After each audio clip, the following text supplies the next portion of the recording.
So good morning. I'm Lauren Grattan. I was pleased to be a judge in this most recent Global Social Innovation Challenge. I've been supportive of the challenge when it was in San Diego. I'm the co-founder and director of community engagement for Mission Driven Finance, which is an impact investment firm in San Diego. And we do a lot of investing ourselves. We focus on providing loans to nonprofits, social enterprises, and small businesses, but we're always looking at closing capital gaps. With impact investment being a new term and a new field, there's a lot of education that we do as well. So I often am doing sessions like this, talking about what is impact investment, both for investors who are thinking about different kinds of asset classes and ways that they can achieve their goals, but also for promising nonprofits with earned income strategies, social enterprises, and small businesses that are incorporating impact. So thinking about why you would go after impact investment capital. So that's a little bit about why we're here today. Love this quote from Maya Angelou. I use this more for investors who are thinking usually about financial return only and not about anything good for the world. So that there's a moral imperative for us to continue to, as we know more information, to do better with our actions that we can control. So just like to start with that. Maybe I can actually hit present now. Hey, there we go. And everybody can hear me okay? Yeah, no problem. Wonderful. Hopefully yep, all good. So this is me. Like I said, I'm the director of community engagement for Mission Driven Finance. I'm on the steering committee of the San Diego Impact Investors Network, which does a lot of ecosystem building and education. I also convene a Spark team of San Diego social venture partners. These are mostly business executives who are interested in giving back to the community. And I refer to SVP as a type A giving circle. We put our money together and make grants to nonprofits in San Diego. We choose a different impact segment each year. But some of those folks, in addition to the grants of our financial resources, we also provide grants of our time as pro bono consultants that really develop the capacity of the nonprofits that we're working in. And there's a group of folks, like obviously you get business-minded people that care about the community. There's many that are going to be interested in impact investing, so I also convene that group. Things I care about are these local ecosystems of impact, how we can be reinforcing at a regional level, blended finance structures, which I won't get into at this time, but I can, what's happening at a global scale and how that ties in with national, and then particularly in terms of my preferences for impact segments, that I care about economic justice and being able to empower everybody to fully participate. I mean, everybody's got multiple impact segments. I could share turn on my camera, but you would see that today I'm wearing a shirt that says "Save the Chubby Unicorns" and it's got a picture of a rhino on it. It was at the San Diego Zoo. Just yesterday they announced that they have another southern white rhino is pregnant and they're being able to increase the species again, which is very exciting. So I also care about rhinos. There you go. These are all the many different ways that you can get in touch with me. I'm happy to answer questions at any time, and we'll just jump into it. Oh, right, information and disclosures. So I'm not giving you any legal or securities advice. Please do not take my presentation today or a discussion today as a offer to buy or sell securities, because it's not. So it's all fun and games is anybody can donate. As soon as we start getting into investments and the return of capital, we have to do things differently, make sure anybody listening to us is not going to file suit. So thank you for that. Today's agenda, we're gonna go through an overview of traditional sources of capital. We're gonna define these new kinds of impact capital, and then why would you even wanna consider going after them? They're in many ways more challenging. So why go through extra set of hoops? And then matching the capital sources that are available out there to where your company is at and what your goals are. And thinking about, okay, great, figure out what your capital needs are, what the capital sources are, how do you actually become attractive for those? How do you become investment ready, that an investor would meet you, go through your deck and your materials and say, yes, I want to write a check for whatever structure you've negotiated, and then some further resources and tools. And I know many of you are familiar with meeting agreements. I've just laid out a couple of them, that this is a space for questions and examples of exploration and dialogue. So if you have any questions or want any points of clarification, please feel free to stop me at the end of any slide or at the end of the entire presentation. We've got a significant chunk of time booked today, and while I can dig into there's some pretty intense looking slides with a full matrix of different options. We can talk about each of those for an extended period of time. I want to let this space be one that serves you. I can listen to myself talk, but that's only so interesting. I would really want to help you as inspired social entrepreneurs that are committed to changing the world to figure out how you can do that, how to empower you to make that change. So make sure that you are stopping me to say, hey, I'm in this kind of situation, or we're looking at with the opioid epidemic and the locking bottles, that we've got a revenue stream that looks like this. What do you think is the best scenario, right? So again, I'm not offering legal advice or securities. Are there any other meeting agreements that people like or want to incorporate into the meeting today? No, it sounds good to me. Super.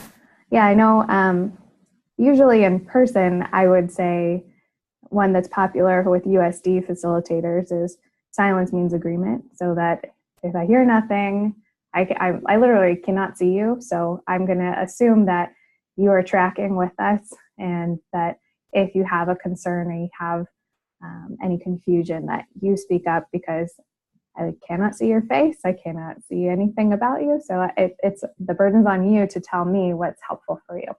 Right? All right, so let's jump into it. Traditional sources of capital. This could be many, many months of digging into different kinds of capital.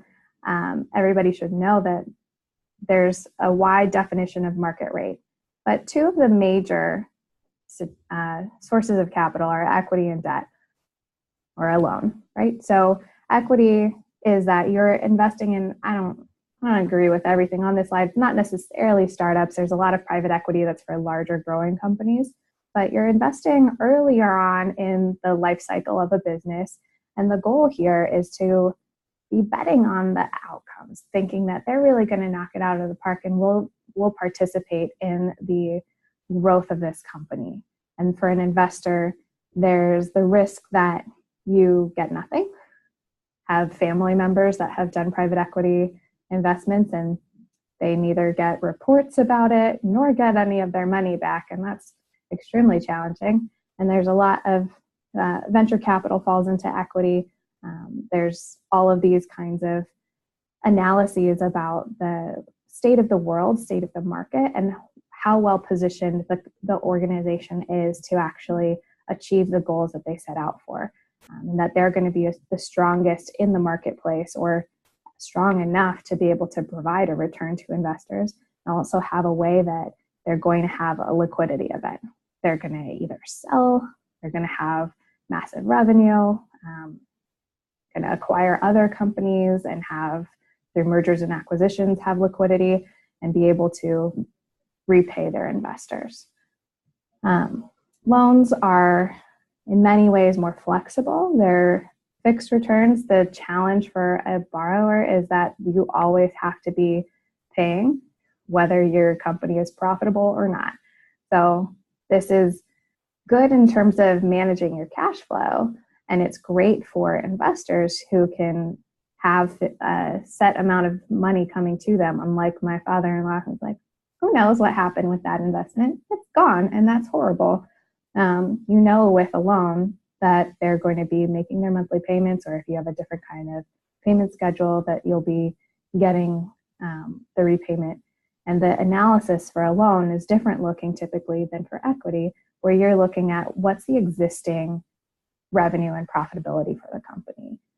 Are they do it? Can they pay me back tomorrow if we start making a loan, even if it's just going to be a chunk of the principal?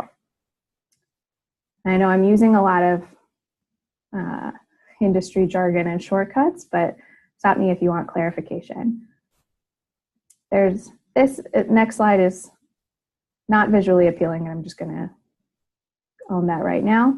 There's a little bit more detail about when do you want to take equity or debt, what kind of time process does it take, and then I think really for the difference between equity and debt is the ownership of your company. For equity, you're literally selling a share of the organization. This is true for private equity as well as public equity, which is when you have your IPO, selling stocks and bonds. And that's in San Diego, we've had Qualcomm talking about buying back $16 billion of shares so that they could have more control, less beholden to shareholders, less beholden to outside influences of their company. So definitely the major component to think about for equity and debt is what's the right stage of the business. You're talking about early stage or startup, higher risk. That's going to be much harder to sell for dequity, that's not a word, harder to convince a lender to provide debt because it's unproven yet that you'll be able to repay that. So equity makes more sense earlier on, but you are giving up control of your company. We've definitely fetishized equity and venture capital. I think in many ways Shark Tank is good for people to be spurring entrepreneurship, but bad in that it paints a very poor picture. I think I would advise most of the people on Shark Tank to not take the shark's money.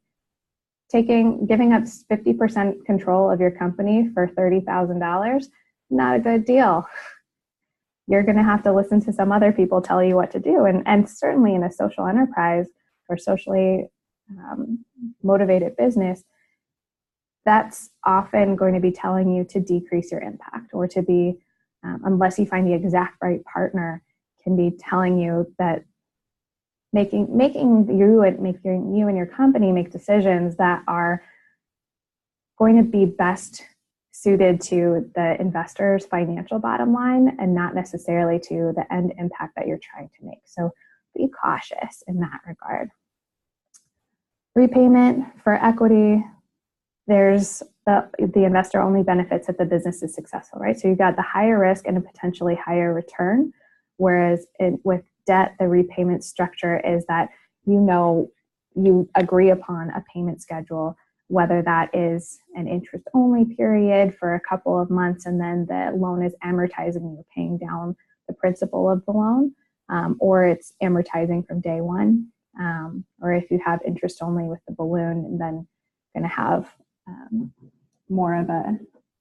you're going to have like, maybe I'm paying $50 a month, $50 a month, $50 a month, and then 3 years later I owe $25,000 back. That's, what's coming. You can predict your cash flow, but it is, both sides have a little bit more security. Sorry. Other,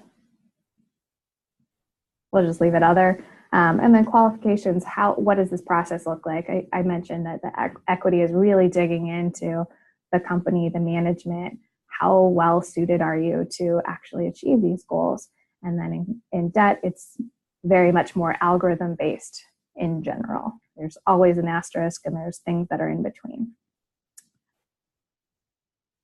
All right, this slide helps to kind of paint a picture of what are the different options that are out there and being able to know where you are in terms of your company and tell what kind of stage your business is in. Are you in this idea stage? Or I know Rachel has provided for the Global Social Innovation Challenge some of these things for judges to assess if this was in concept or if it's in commercialization. Being able to tell what stage this is at, if you've already tested your product, if you are into a different stage of your business, then you're looking at a different type of capital. As you can, I think at the bottom is the most helpful. You've got this, well, maybe you can see it if I stop scrolling over that part. This continuum between risk and the cost. The higher the risk, the more expensive your debt is going to be. And the more expensive the equity stakes are going to be as well. You're typically going to be giving up a larger portion of control of your business the earlier on, because there's so many variables that are outside of the zone of your control. So there needs to be higher upside for an investor to say, I'm willing to take a risk on this. I think that this is worth a bet. Later on, it's easy, so easy for a mature company that is got revenue, they've got sales, maybe you've got purchase orders, maybe you've got strong programs or rent or what have you. Once you're above 5 million in revenue, banks are knocking down your door trying to get your banking business and provide a line of credit or provide other kinds of commercial term loans so that they can be making money off of you, cash cow, that is going to be repaying your debt because you've got great revenue, and they're making money off of the interest payments, and that's reliable for them. That's very different looking than your microfinance institutions on the early stage, like Accion here in San Diego and several others. They're looking at, this is earlier, this is a little bit riskier. We're going to look at what are your repayment mechanisms if the company goes bad. Well, what can we go for out of your personal situation, because they will be repaid. So it's going to cost you more. Going to cost more for that capital that's earlier on in your company, the earlier you are in terms of revenue. This is not necessarily based on years in business. You could go from idea to mature within a year. It depends on what kind of market you have. So good for now? Yep, pretty good for me. Great. So most of the time, and most of the entities that I met through several years in the Social Innovation Challenge, the best thing for your companies, these are early stage, usually in the idea or seed or grants, friends and family, basically free money that you don't need to repay, and you're not truly giving up any control of your company. And that's the best, but it's not accessible to everyone. I have a colleague that started a fund with a tagline, friends and family round for people without a rich uncle. It only makes sense to have friends and family rounds if you have friends and family with capacity. When your friends and family are all broke, that really doesn't get you anywhere. So we're trying to, colleagues of mine in inclusive economic development are trying to level the playing field so that everybody can get access to these early stages of capital so that you can grow and mature and then create revenue for yourself, wealth for yourself, and wealth for your community. All right, so in nonprofits, so your structure looks a little bit different. People are used to finance, philanthropy, grants, major gifts, your annual campaign, online giving, that kind of thing. And if you are good at the first column, great. That's a prerequisite to moving into columns 2 and 3. You won't be able to move out and develop earned income if you are not sustainable from the get-go with the existing grants that you have, grants and gifts. And then you need to have earned income to be able to repay an investment. So these are just going to roll through this fairly quickly, and I'll provide the slides afterward as well if you want to refer back to any of this information. But moving into, I meet a lot of nonprofits. That's my background as a nonprofit fundraiser. Skipped over that part. But my background was as a nonprofit fundraiser, just working on the private support aspects.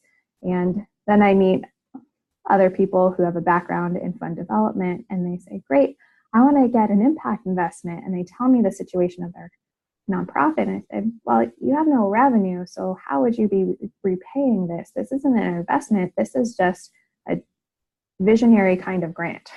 You need actually a grant. You do not want an investment. You have no way to repay an investment. And so you should be looking at just having stronger messaging around your existing kind of fundraising. I can talk about most of these in detail. I can't really talk about IP royalties. I know that they are one method of earning income, but if you have more questions about specific investment structures, then we can talk about those. Pay for success is extremely complex, but also a very exciting way to potentially finance social change. All right, this is what I tell nonprofit fundraisers and early stage companies.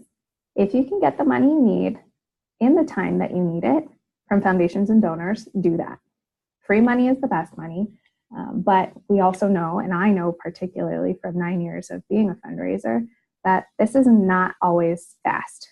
You're beholden to the whims of a committee that might need to do a site visit, need to sell it to the board, be able to get things through a process.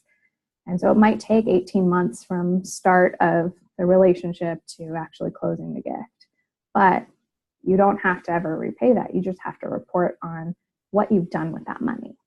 Right? So in many ways, moving into impact investment is a way that you can accelerate or grow some of that impact that you're having. So what are these new sources of capital? We live in a world where philanthropy is necessary, but not sufficient to solve our biggest challenges.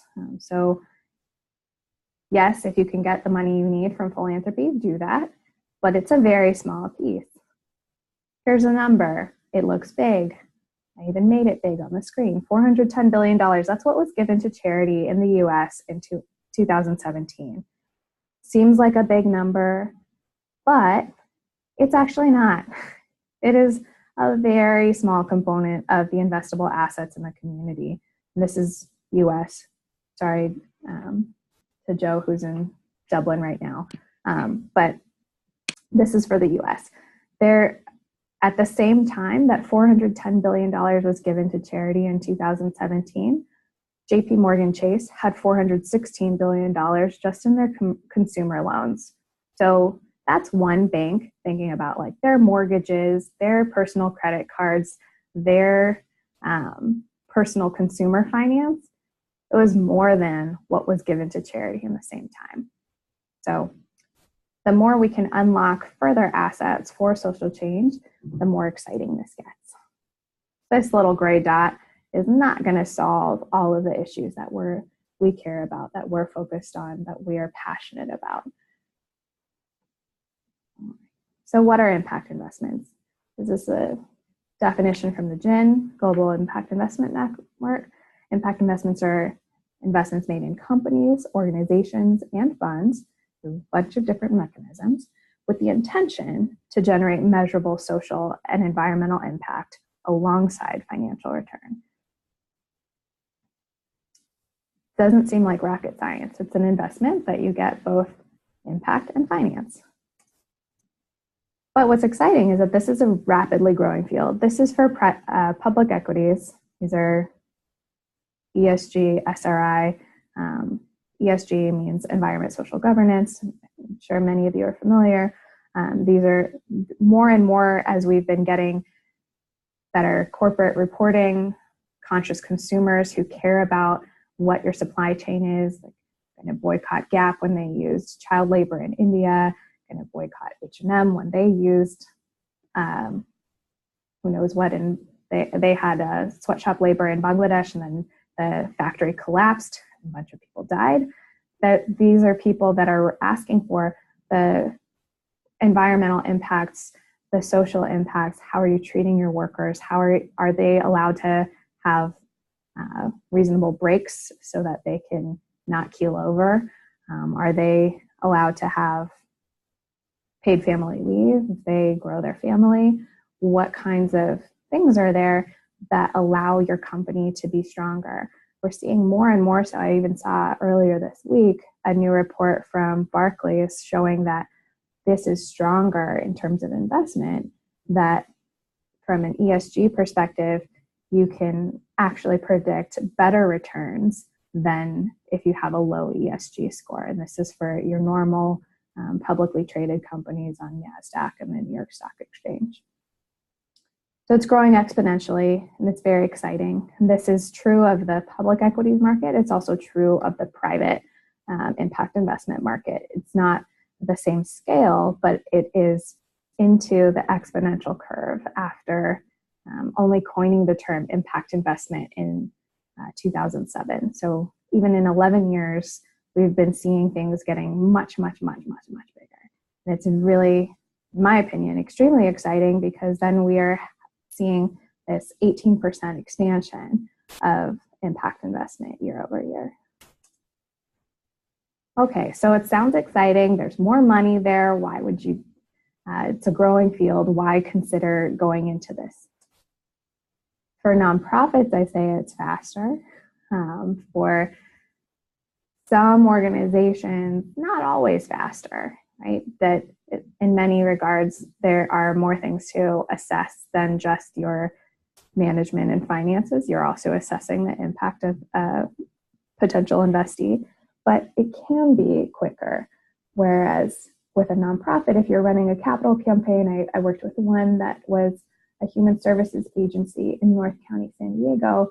They get contracts from the County of San Diego for every night that they house a survivor of human trafficking or a formerly homeless individual. So they have an earned income stream of payment from the municipal government for each person that they shelter each night. They get paid a month after the fact. They could get to having more of that income if they could build their new facility, have 50 more beds to house the community.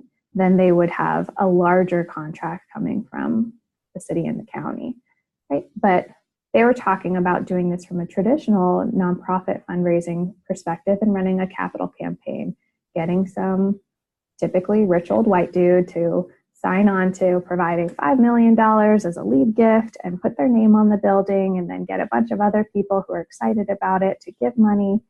That's going to be a 5-year commitment usually to run an effective capital campaign and then build that next phase. In this regard, impact investment could be a really good way to accelerate the growth of the nonprofit. They can take on, yes, some of those early leads and donors and continue to work with them, but they could start breaking ground, start on the construction earlier, because the quicker they get through the construction process, then the quicker they can get that revenue from the county from housing people overnight. So that's just one example of when it can be faster. Credit enhancement, that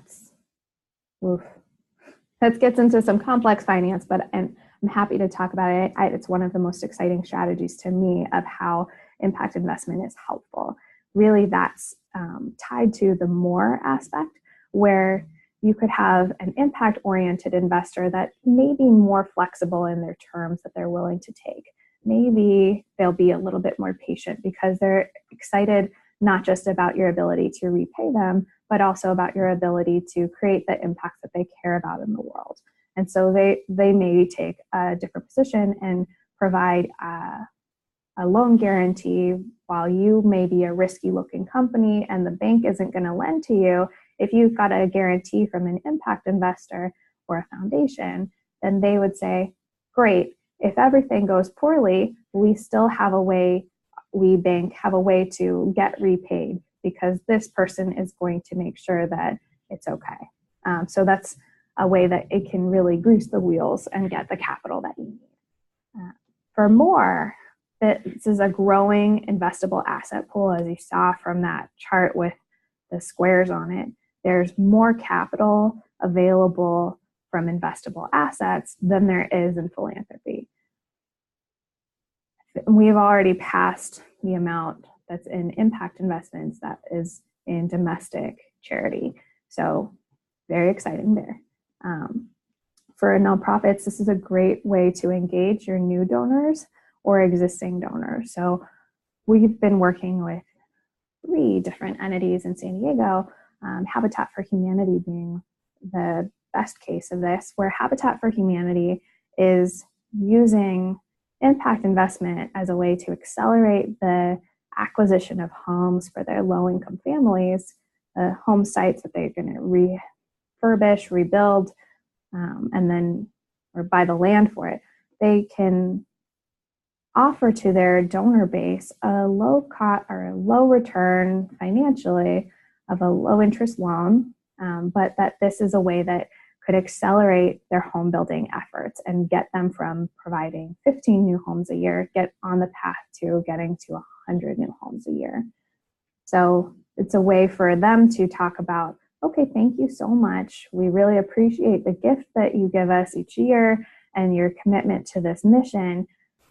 I know that you have retirement plans, there's a limited amount of capital that you can give away each year, but perhaps if we could return this capital to you in 3 years, then we could accelerate this work, but you could unlock more money than you're willing to give away and never see again. So that's not the world's best explanation at this moment in time, but it is a really good strategy for engaging donors if you're structured as a nonprofit. Then for wider funder impact criteria, a lot of foundations, you think about their motivations, their grants are 100% financial loss, as morbid as that sounds. But that's money that is going away, that is not returning to the foundation or not returning to the individual donor. But so with that 100% financial loss, they're going to want to see 100% social or environmental impact. They're going to be choosy about their strategic philanthropy because that's money that's not coming back. For many organizations that are thinking about and implementing impact investments, they're a little bit more flexible in terms of what they're doing in loans.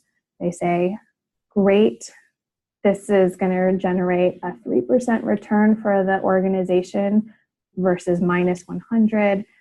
So instead of focusing just on Latina-owned businesses in the San Diego-Mexico border and providing jobs for reentry populations coming out of prison, very narrow, we can talk about other kinds of things that are mission adjacent to that might just be providing jobs for those reentry populations or just for working on the Latino-owned businesses, not necessarily all these other aspects. So it is a way that you can be a little bit, access more capital from a foundation or individual impact investor that might be willing to slide a little bit from their really restricted grants programs. There's also theoretically a higher risk tolerance. That should be true in practice, but as it is, most people just don't actually want to give up anything. So I'll just let that be what it is. Oh, went too far. There we go. And then stability, where this is helpful for diversifying your revenue streams for nonprofits in particular. Again, moving away from just reliance on foundations, and we may have like 1 or 2 foundations, and heaven forbid they change their strategic initiatives and decide to fund different things and no longer support your work. This is a great way to ensure that you can continue to do the mission that you're working on, but not be reliant on the whims of fickle investors. You can have more of them and be able to have more stability. There's also increased control. This is one that's particularly exciting for me as a former nonprofit fundraiser, but there's a really bizarre power dynamic, I'll just call it out, between nonprofits and foundations, where there's this, like, you'll do whatever a foundation asks you to do just because they hold all the cards. With an impact investment, it's a much more level playing field. You can decline. Most people aren't going to decline free money. They'll put up with a bunch of extra strings just because they don't have to pay it back. And they'll go through a ridiculous reporting process, a bunch of metrics that aren't tied to anything else that you do. And so you've got to build out a new impact measurement and management program that they're not paying for because they only want 4% overhead or what have you. But with an impact investment, a foundation can say, we like what you're doing. We want to provide a $500,000 PRI loan, and we expect a 7% return. And you can say, nope, that doesn't work for us. This is what we've seen from our projections, and what we can handle from our debt service is 4%. So thank you, but no thank you. And then it puts you in a stronger position where they can't just say, they didn't want our money. How rude of them. They don't just bow down and do whatever we ask. This puts you on a more level playing field with the folks that are writing the checks, because you can set the terms that make sense for you. You can say, this is what we need to be able to work. I'm not going to take on an investment that's going to put my business out of business.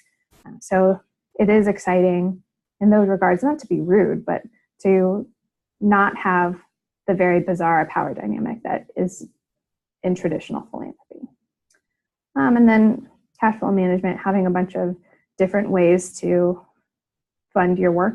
Again, this was from running a session for a nonprofit group, but they had a lot of organizations have like a windfall around their annual gala, maybe around the fiscal year. They've got a bunch of donations come in at year end, and then they've got budget tightening in the months in between. Impact investments can smooth out that cash flow and make it easier for you to just continue running your business the way that makes the most sense to run it. Any questions at this point? I've been rambling on. Okay. All right, so this is a testimonial from one of our borrowers, and not just to say like, yay, we're the best, but to hear from a social entrepreneur about why it's great to actually have impact investments and to find the right kind of impact investors to work with. So really for them, the why of working with us was that we provided guidance and support on their deal structure, and that we had a shared vision for social impact in the world. Another borrower of ours had turned down private equity before because, in his words, they kept trying to make our mission suck. So if they didn't have the vision for the impact components, they were just looking to juice the financial returns.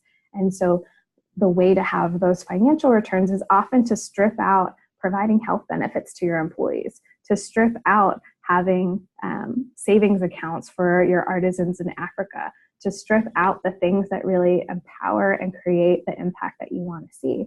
So having somebody that aligns with your vision, that sees the value in it, is really critical so that you can have this blended return of both the impact and the financial return.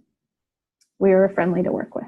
Super. That's not really true across all impact investors, but I just put all of Greg's quote there. Whoa, I'm on a roll with my two-finger scrolling between slides. So what we did with All Across Africa is we provided $350,000 of flexible financing. We structured this as a convertible note. They first came to us looking for $1.5 million of equity, and I said, that's nice, but we don't do equity. So good luck with that. And then they came back around, and after working with some prospective investors who said, we just don't see this strategy at this time, it doesn't make sense, we would like to see your company be in a stronger position in the marketplace before we would take an equity stake. And so they came back to us and said, okay, after some market assessment, really what we need is a round of bridge debt for us to build out some of our company against some these purchase orders that we have from Target and One Kings Lane and Costco, and be able to invest in our team so that we're in a stronger position to go for equity in 1.5 years, 2 years. And we said, great, that's more in line with what we do. And they had a couple of other interested impact investors who weren't really sure what to do with this. They had taken rounds of investments, convertible notes, and equity and debt from foundations in the past. And so we said, provide us your term sheet, we'll look at it, and hopefully we can just keep it simple. And then they gave us a term sheet, and we said, this is terrible for your business. This, if you pay on this kind of schedule, you're going to actually be saddled with a bunch of debt, a debt burden at the end of 5 years that's going to make you less attractive for equity. So why don't we do this? And so we said, here's the terms that make sense for us. It protects our investors, protects our organization.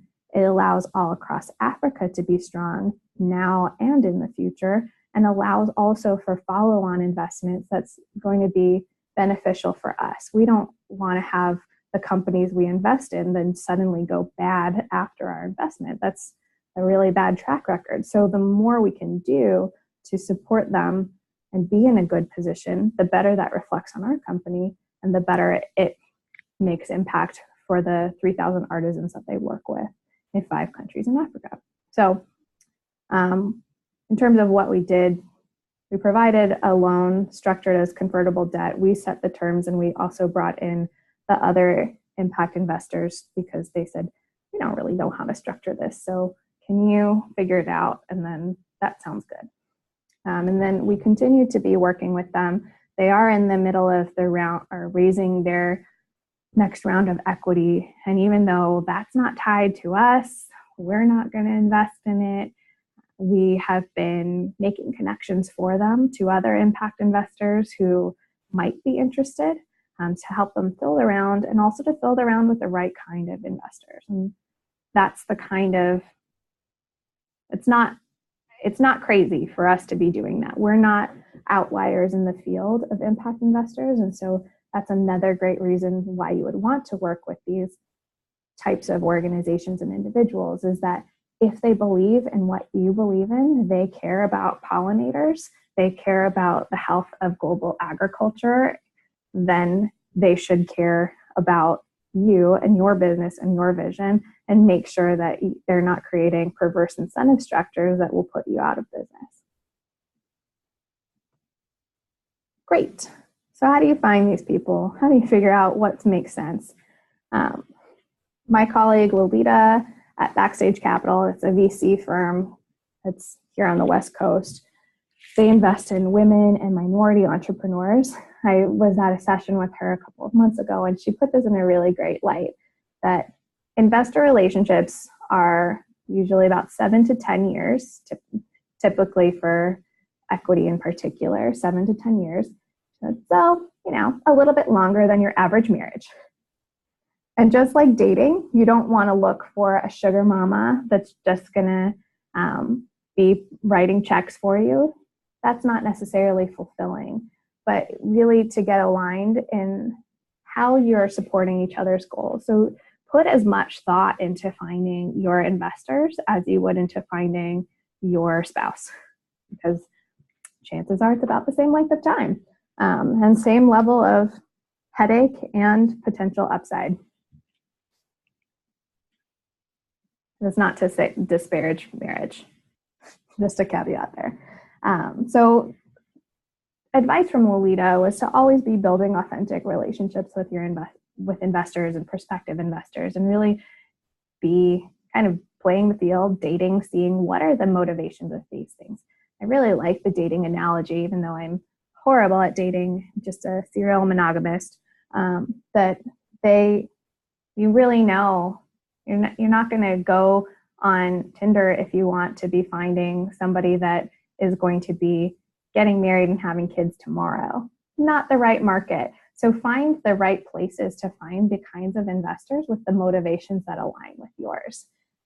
They're going to be more successful finding folks in certain pockets than you are in others.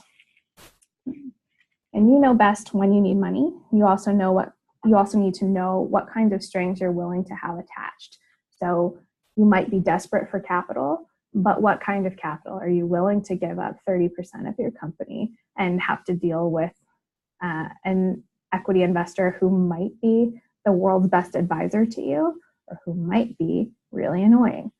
So figure that out early on as you're dating your investors.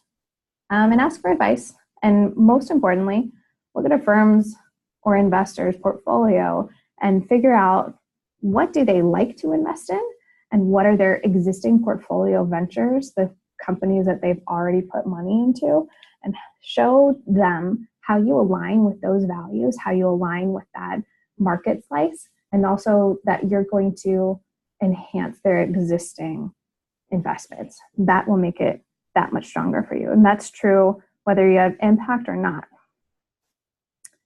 This is a chart from I love Jed.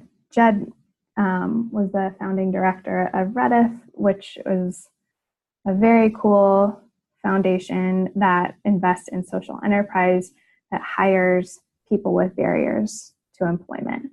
But he came up with this term called blended value. And really I find this chart to be pixelated, but really helpful for figuring out what kind of organization are you? What are your goals? Are you going to be happy with achieving the impact, but always needing to subsidize that work with grants and donations? That's fine. There's a strong nonprofit market that makes sense for this, where there are some things that are just always going to need to have philanthropic support. There's not necessarily some revenue stream, some buyer that's paying for the mission to be done. So, your food kitchens are often this way. A lot of churches, there's lots of things that make sense for that kind of role, but determine what success means to you. If success to you is that you're going to also be able to buy a second or third home, pay for your 25 children to go to college, and be doing good in the community so you can sleep at night, then you're going to want to have a different looking structure than a nonprofit. You are not in a nonprofit to make a boatload of money. But figure out all of these are okay answers for what your primary goal is, but know what it is so that you can find the right kind of investors that match up with it. And then I just get annoyed with the term market rate capital because there's a huge blend of market rate. All investments have risk. I have investments that have made -2%. And you know what? If I was going to do that, I would just invest in some of these nonprofit social enterprises. Why am I invested in a company that's doing bad things in the world? So you can go from minus whatever to the highest I've seen is a 40% IRR. And that all counts as market rate. So that's just a little soapbox. Right, so back to this point, every investor has an investment strategy. Every single organization is going to have a theory for what they invest in and why. And that's especially true with impact investors, where if you are an environmental organization reducing carbon emissions in service of climate change abatement, don't go after an organization that's only does pay for success strategies around prison populations. It's not going to be a fit. That's an easy one to say, you clearly are not in alignment, but so often everybody will say oh, hey, you have money, so you should want to invest in what I do. Nope. Figure out, be respectful of these investors, do a little bit of homework, figure out what it is that they like to do, what they're interested in investing in, and then make the case about how you align with those goals. Those goals. This is a chart from my friends at Sonnen Capital, which is a fantastic firm in the Bay Area. They work with a lot of high net worth individuals, family foundations. They are 100% impact investment advisory firm. But they have clients with different kinds of goals. And with a traditional investment portfolio, you have some fixed income, you've got some bonds, you've got some real estate, and you've got, there's a reason why you diversify your portfolio so that you can have both risk mitigation. You can say cool, I'll be able to retire, but I don't want to just retire off of 1.5% returns. I want to retire with the ability to buy a glass of wine when I want. So let's also have some capital appreciation. Let's have some things that have a little bit more risk, but also the potential to have maybe an 18% return. So you're looking at a bunch of different strategies, and each of these asset classes can be also crosswalked to impact. There's more and more of these. If you can figure out what your investors' goals are in these top two sections, then you can figure out how you could fit into those. But if you're talking to somebody that wants capital appreciation, or Lolita at Backstage was saying that they're looking at, yes, minority and women entrepreneurs, and that they're thinking outside of the box, and you're like, great, I checked that box and I checked that box. And then her third box was, we also want a 10x return on our investment. And most of the companies that were around me said, whoa, we can't do that. Venture capital is looking for capital appreciation. That's why you see these clean tech VC and the climate change. You're seeing all of these say, most of these say VC or private equity, right? So not the right fit. If your company is just going to be hitting grounders, you're going to be having like modest returns. If you're going to have modest returns, then you want to be in more of this fixed income space and talking to people who are a little bit more risk averse. You say, great, I'll consider success to be if I can buy myself a cup of coffee with the returns. This is a absolutely baffling grid, but it's one that I find exciting. It's not exhaustive. These are just some examples of how you could match your normal diversified investment portfolio that's not thinking about impact with a bunch of different impact strategies. So back to this, what are these things called? Continuum. Here we go. This continuum from idea and seed stage up to mature, put in a couple of colleagues in what we do. There's great examples from Action, Opportunity Fund, and Pacific Community Ventures that do some of this earlier stage debt that makes it a little bit less terrifying of giving up control of your company or expensive. Like, please don't explain what the stars are on here, but the merchant cash advances, retirement advances, factoring. I put asterisks and I italicize these because those are often exploitive sources of capital.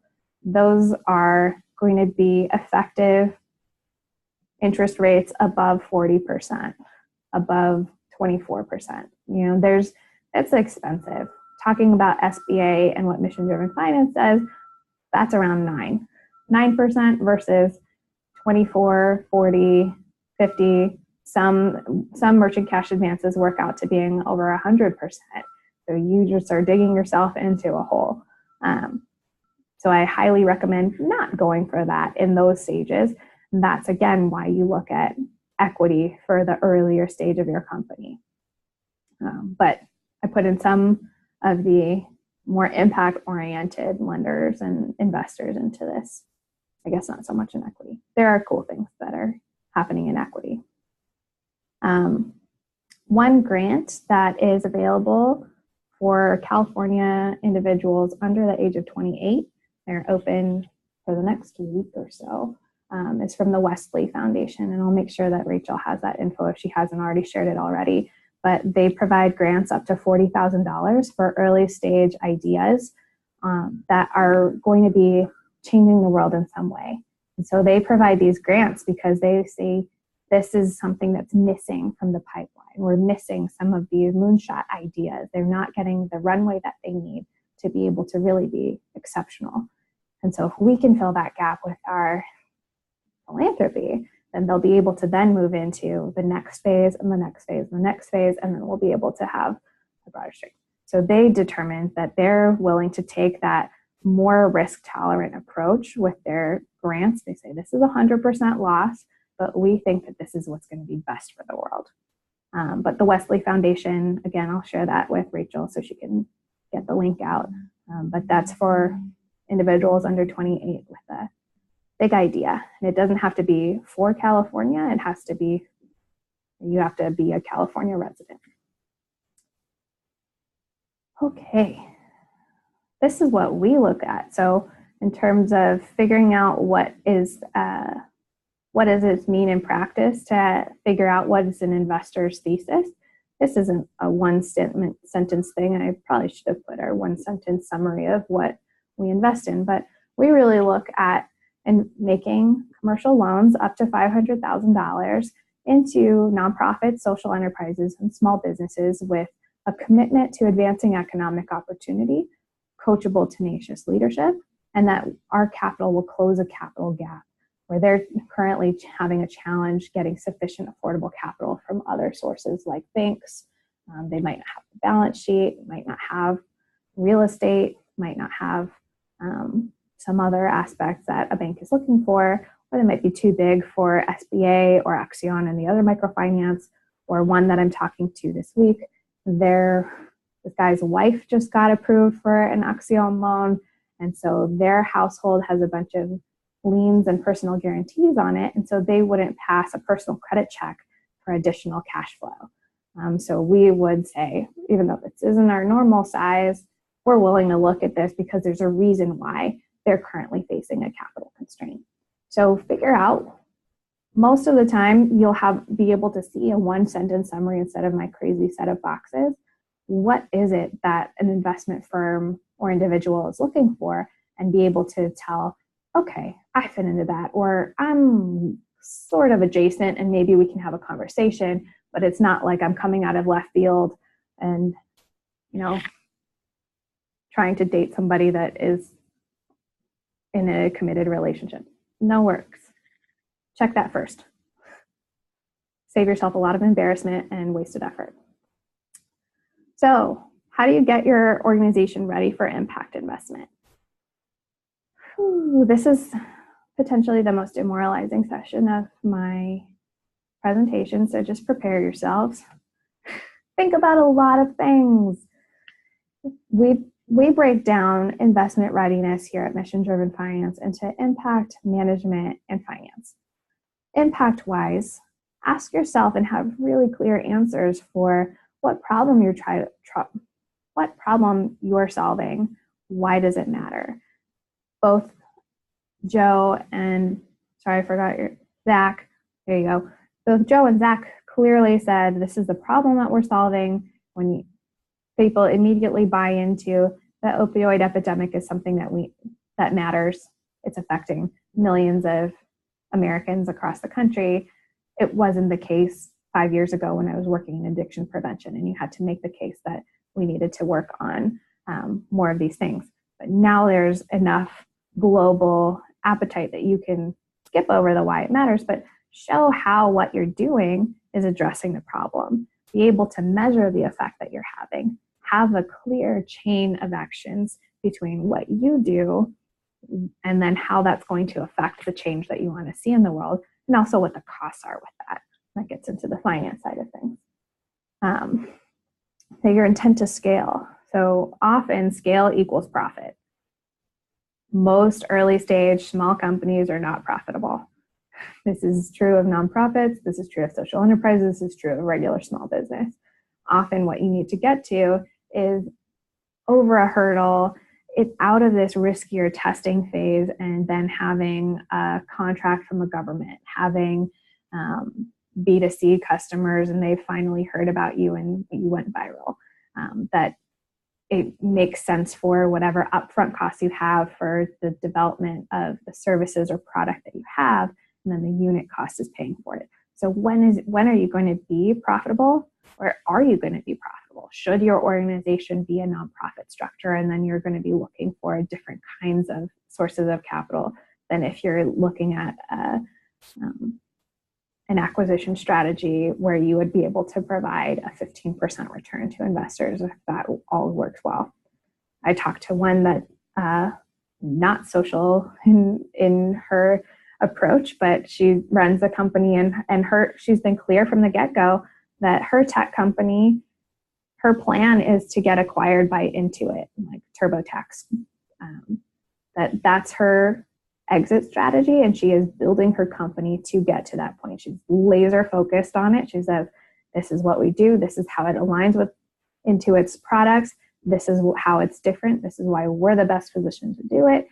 And hopefully in 7 years, I'll be able to get to a point that we can have that acquisition, and then I can retire. So be clear in what is your success. Are you I like this question. Are you happy if you put yourself out of business? Some people want to keep working on an issue. But would you be happy if suddenly everybody in the world had clean water and you don't need to keep working on what you're working on? Probably. But figure that out. There's a lot of self-reflection and reflection with your team on what this all looks like, and be clear together, which gets to management. This is, again, what I said, the most discouraging part of the presentation today, but do you have the mental fortitude to be an entrepreneur?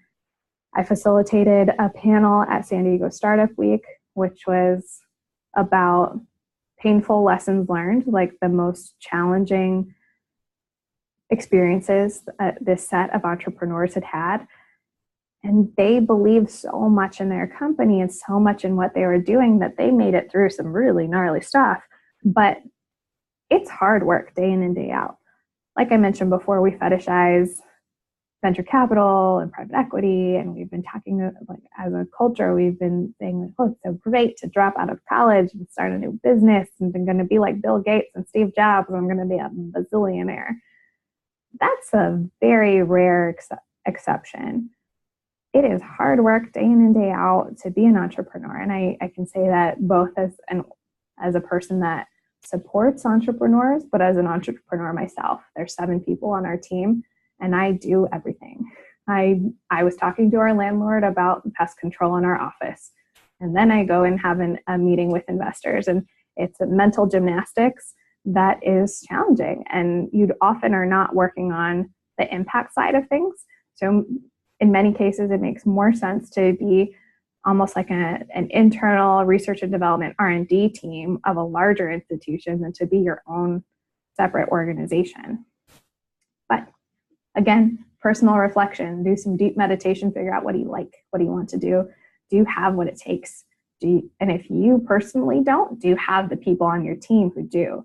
You might be the visionary, but then you have a bunch of people who are excellent executors. But do you collectively as a team have the mindset, the skill set, and the networks to reach your goals? You might have great grit and you might have incredible skills. A colleague of mine was probably one of the most stubborn people I know, was a great programmer, but had no networks to be able to take a product that he coded in his college dorm room to a market. So it died, and then guess what? 4 years later, Kickstarter was born, and it was the same thing. So you need to make sure that you have all of these pieces in place in your leadership team, whether that's the individuals that are day in and day out working on it, or if that's a set of advisors. To the advisors piece, think about your coachability and your own personal orientation. There's, again, that colleague that is looking to be acquired by Intuit. She, as a woman in tech, has had many bits of advice that are absolutely unwarranted and sexist. So she's willing to take advice all the time, but she also takes it with a grain of salt. And she's like, okay, thanks for, some of this is really useful. Figure out that balance of what I hear you saying deep underneath all of these things, implying that I'm a dingbat because I look like I'm 21 and I'm a woman and you're a 75-year-old man, that there is some kernel of truth in there. I'm going to take that, but I'm going to leave the rest of this stuff that you're telling me I need to wear a hose to a meeting or what have you, be able to balance what you know to be true and you know your business the best with this outside advice. We work with, and like I said, in what we are looking at for our borrowers, we want coachable, tenacious leadership. We don't want just tenacious but hard-headed. That's very challenging to work with. And so often we are working so hard in our business that we can't step out to think about how to work on our business. You're thinking about your rent, you're thinking about your payroll, you're thinking about all of the unsexy things of running a business. And you might not pull up to see how does this fit into the broader marketplace. And that's when having outside advisors, having coachable aspects is really helpful, so that you can think about both that internal and external components. And then can you effectively tell your story to the right audiences? Figure out what those right audiences are. From, I won't name which higher ed institution, but not USD, that I did a workshop with some social entrepreneurs. Most of the strategies were, we're going to have an Instagram and that's how we're going to gain market penetration. It's like, no, that's not where your customers are. Think about where your customers are at and how you're going to be able to communicate with them so that they actually will be creating revenue for you.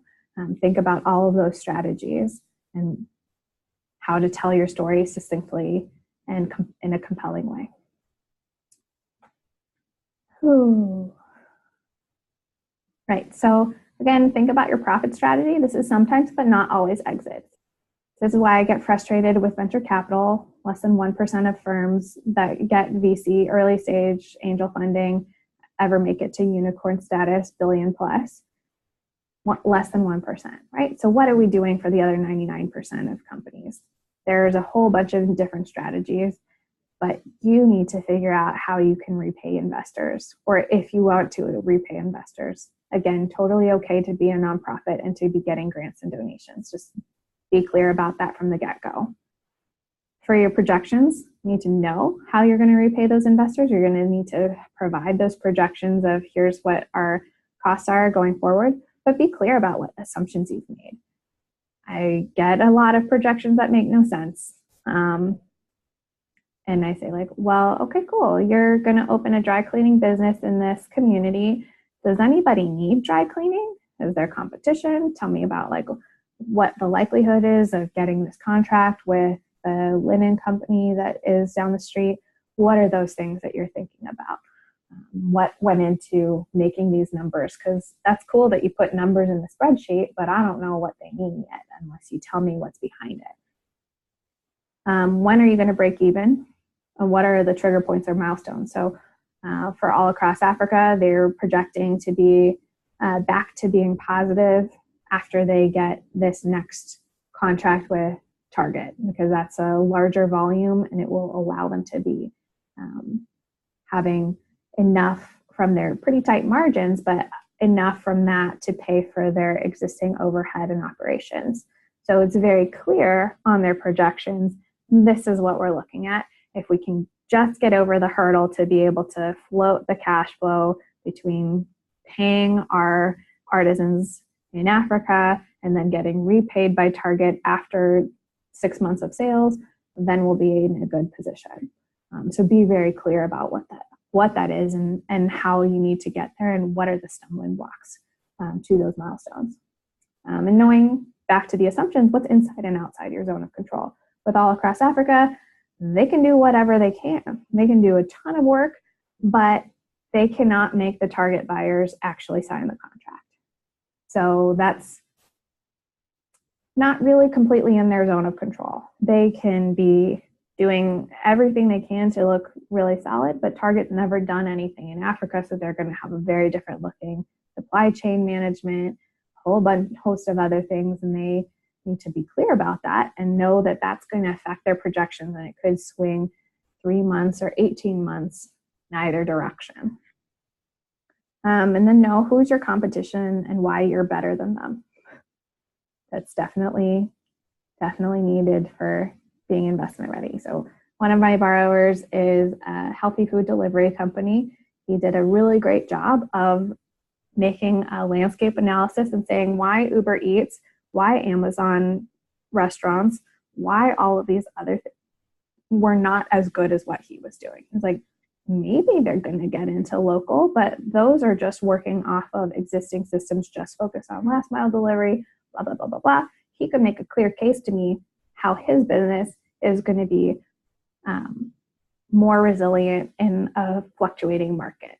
So be able to know who those people are and why you are better positioned than them. That is one of the first questions that an investor is going to ask. And then operations, what's your run rate? How much does it cost to run your business each month?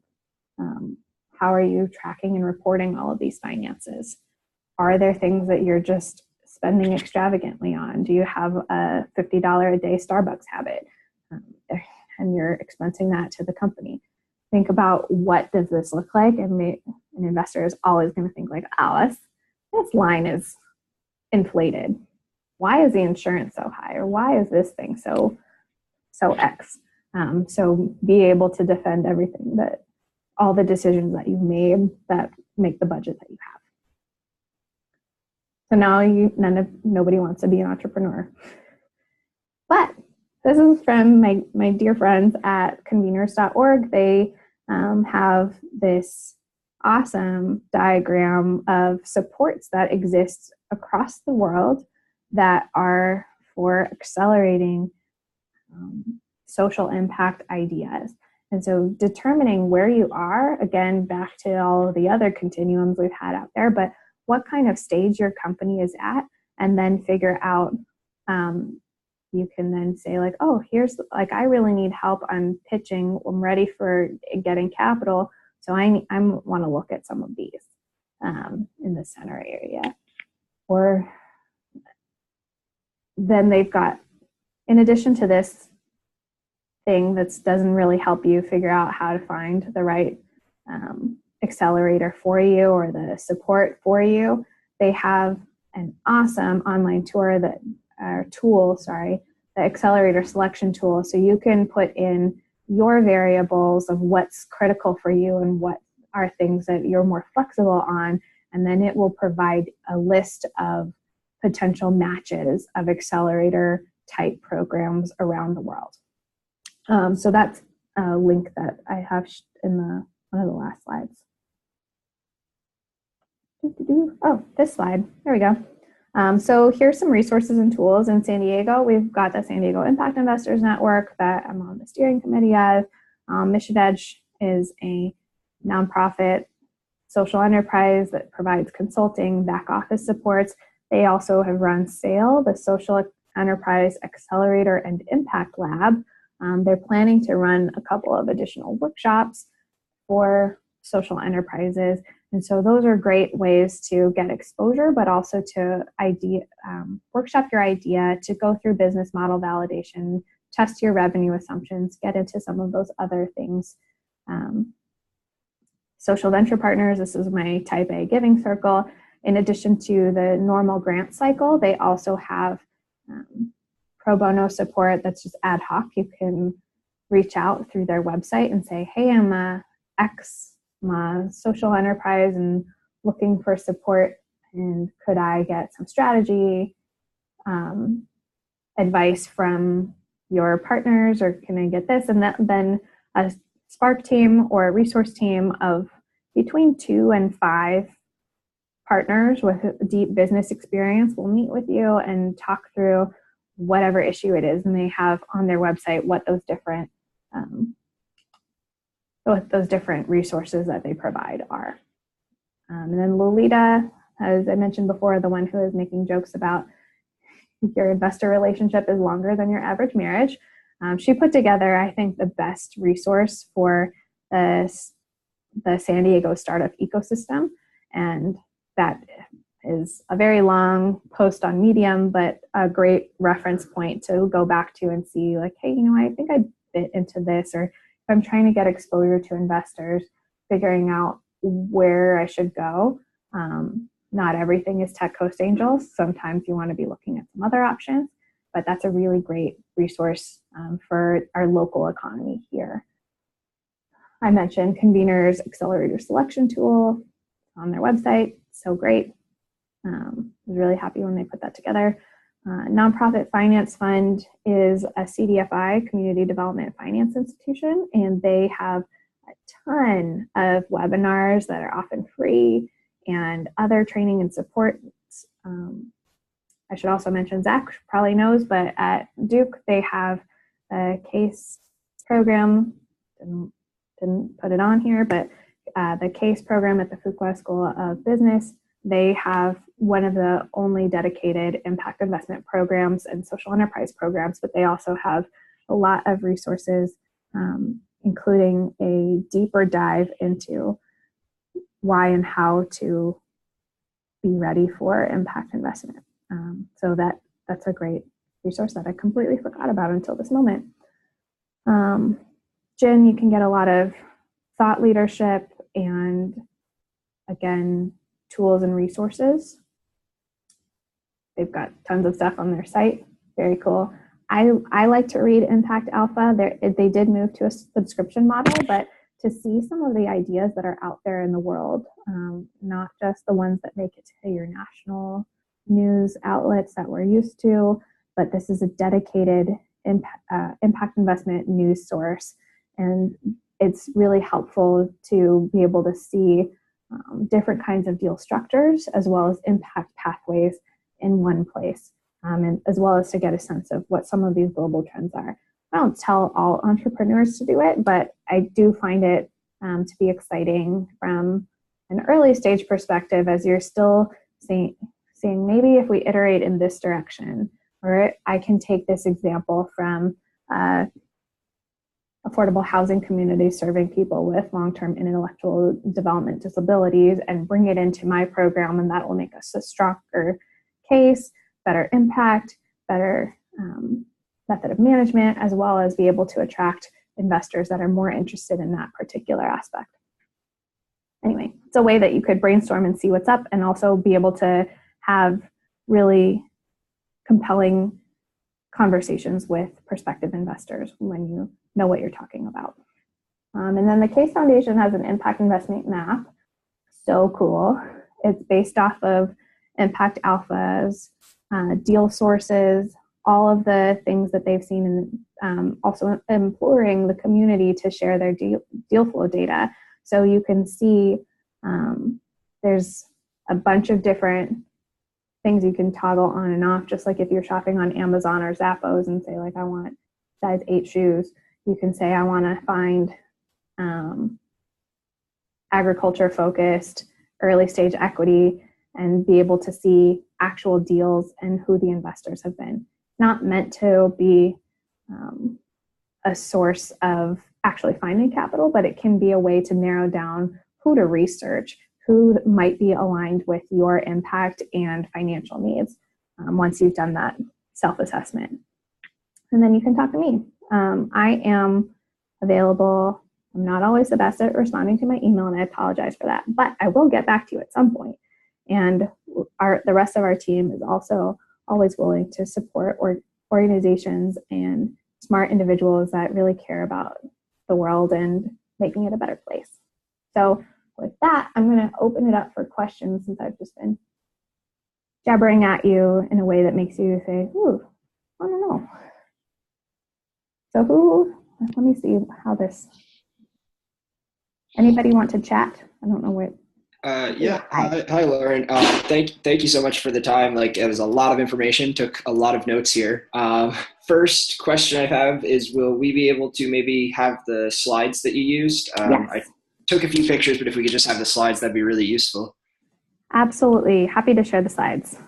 Awesome. And then other thing, kind of a general question, what would you attribute the growth in impact investment recently to? Is it they're seeing really good returns on it, or are people becoming better people? Is there something you know?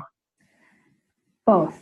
Okay. So that's a long and short of it. I've done Awesome. entire presentations on the growth of impact investment, and that this is, while it's a fairly new term, it has roots in a long history. So even in the early days of America, 250 years ago, Benjamin Franklin had a revolving loan fund to support Philadelphia electrical workers. Well, not really electricity yet. They had these trade unions, and he had a revolving loan fund that helped to support upskilling of these populations. So he was thinking about, I can make money off of this, but it's also good for my community and better for our regional economy. So Benjamin Franklin was doing that. The Amish were one of the first populations to actually screen all of their investments and their purchasing to say, we don't want to buy anything that is directly or indirectly supporting slave trade. And that was early in American history. There's all sorts of data points that people have had of making choices that are not just based on the best financial return.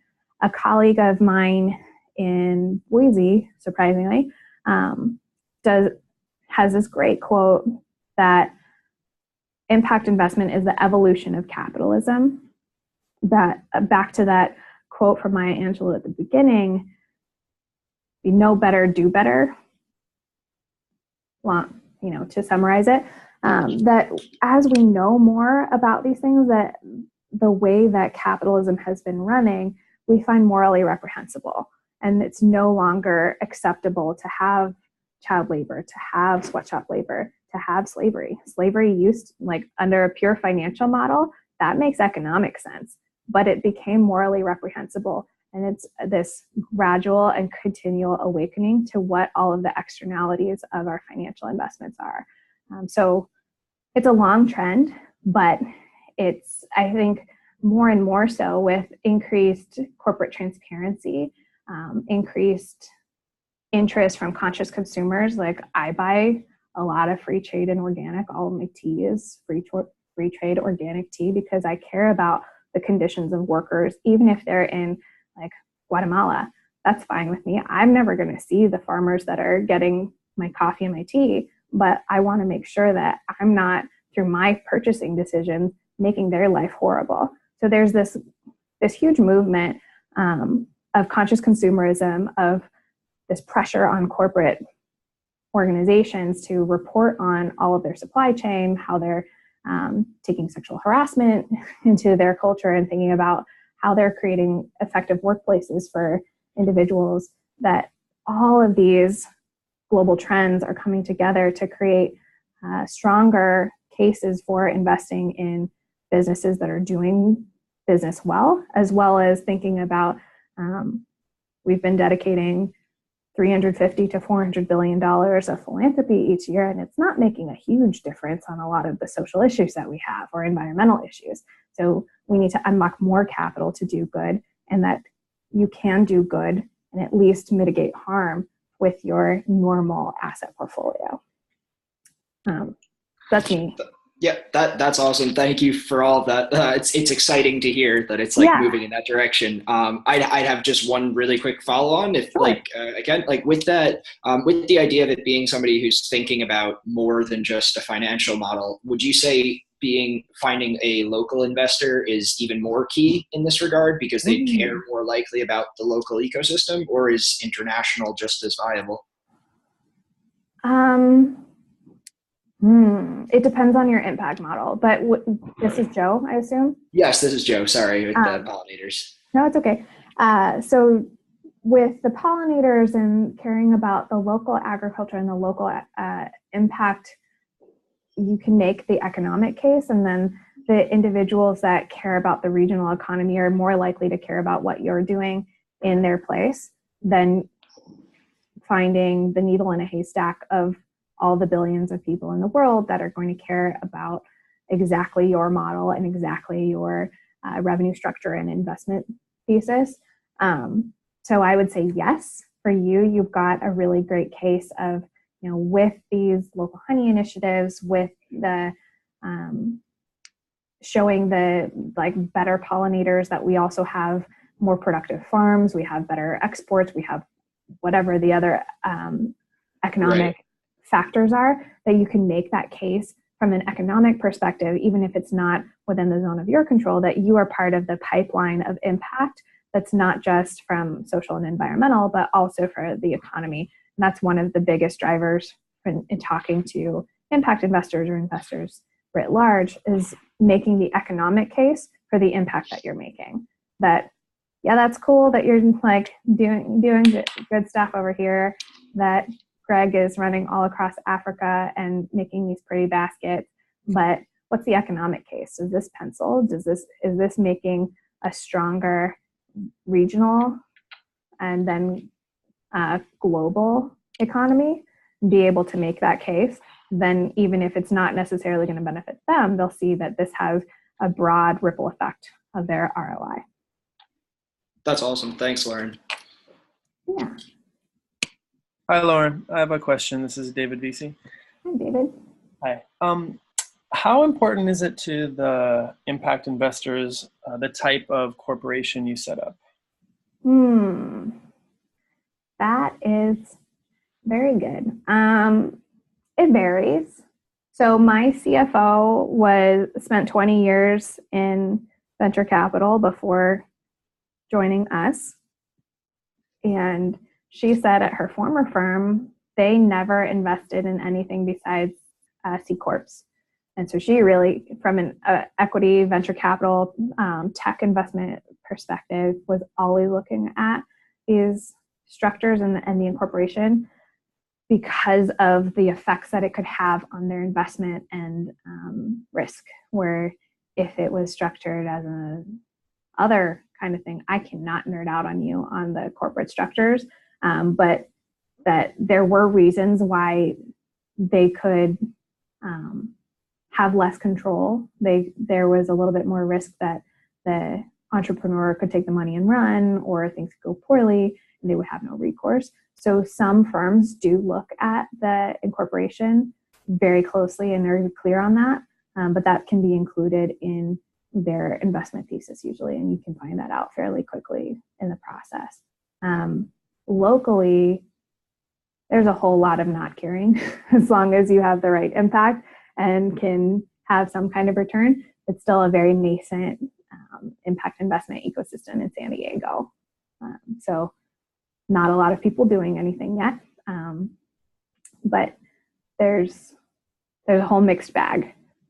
Some with foundations, a lot of them are going to care more that it's a nonprofit because you can sometimes reclassify if it goes badly, could call it a grant and be like, never mind, it's fine. And it counts towards our 5% minimum annual distribution. Yeah, so it depends. Not the most fun answer. Sorry about that. Well, thank you very much. It was a great presentation.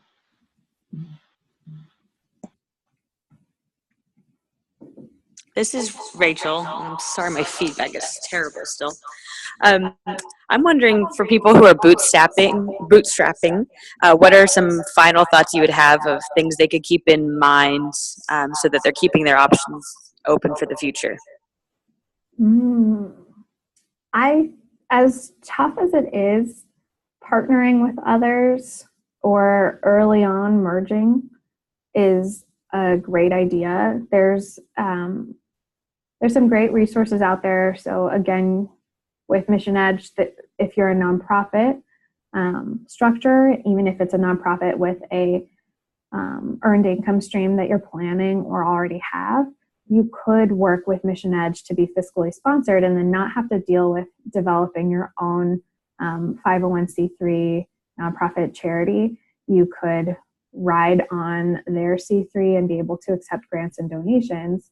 They have a process to approve them. I'm not saying everybody gets that, but you could get fiscally sponsored and then have a lot of this back office support and infrastructure and a lot of the insurance and employee handbook, all sorts of these things that is not, for the most part, why any of us get into this work.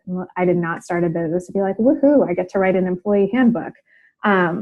So working with other organizations that focus on those pain points and be able to outsource those aspects wherever you can. In that bootstrapping phase, if you have paid staff, then PEO, I don't remember what PEO stands for, but they basically run all of your payroll and employment. That's a great option for early on because you should be focused on building and scaling and attracting capital and having a viable prototype that you can get people excited about. Find also a community.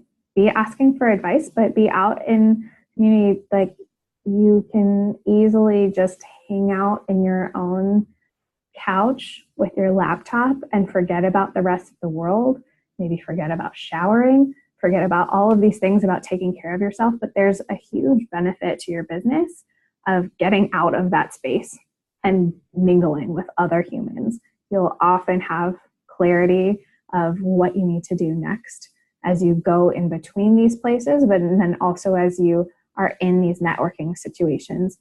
I find them also to be one of the best ways, A, to not lose my sanity, but B, to be in a low stakes environment to test a pitch, to be able to talk in a very quick way about what you do and why. And then you're basically doing some market research on how you're making the case that you can do that in a place that's just a bunch of other fairly young entrepreneurs, without being worried that you just bungled a pitch to an investor. So you can test those things in that low stakes environment, as well as make yourself shower and get out in the community and remember, like, oh, I'm a human being as well. I shower, just so you know. I do shower. It's very good for you. Please keep doing that, everyone. Does that answer your question, Rachel? Yeah, I think that's really helpful. Yeah, like really, from being on this Startup Week panel with entrepreneurs who have become very successful and are still wonderful people, they all reiterated how important it is to have a SWAT team of people that you can talk to about your business, your company, your social enterprise, what have you, that will be able to have fresh eyes on the issue, but also a place for you to vent and for you to process and to share ideas, or to have a network of people. Like, I'm in a small business owners group, people that are committed to policies that support workers, families, community, and the environment. And it's great. Half the time we're not talking about that. We're saying, oh, you've got a great person that does your bookkeeping. Who is that? Or who are you using for your PR? Who are you using to provide 401k benefits to your employees? How did you go through that process? And being able to have some of those resources, that may be farther along than the bootstrapping phase, but if you're in the community that has the similar kinds of issues, and you can compare notes and get some ideas from them that are really beneficial for you and typically free. So great for that size of budget as well.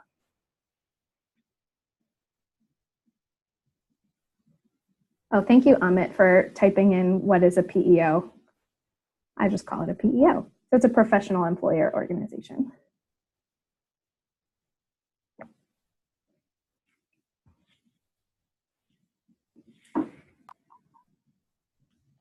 Any final questions?